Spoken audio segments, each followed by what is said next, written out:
Un derby, c'est l'occasion de voir un public venu en nombre.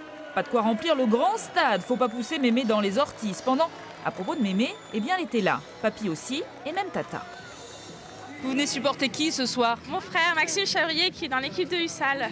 C'est qui le meilleur ce soir? Mais je vous dis que c'est il. Parce que j'ai mon petit-fils.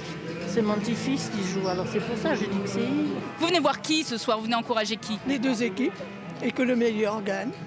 Et c'est Limoges qui ouvre le score à la 3e minute. Pénalité. Égalisé 2 minutes plus tard. Le premier essai est Limougeot, le voici. Il est signé Mathieu Razé. 6 minutes plus tard, c'est un essai illois, marqué par Rapnouille, 10-10. La tension monte. On se frictionne un peu les oreilles avant de reprendre ses esprits côté Limougeot et de marquer un nouvel essai pour virer en tête à la pause, 17-10.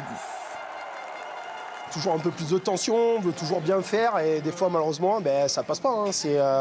Après ceux en face on a joué avec eux, donc voilà, on les connaît, on sait leurs qualités, leurs défauts et on essaie de jouer sur ça, mais bon c'est jamais évident. Et la deuxième mi-temps débute par 2 cartons jaunes, un pour chaque équipe. L'infériorité numérique profite à Limoges qui marque un nouvel essai finalisé par Sam Véa.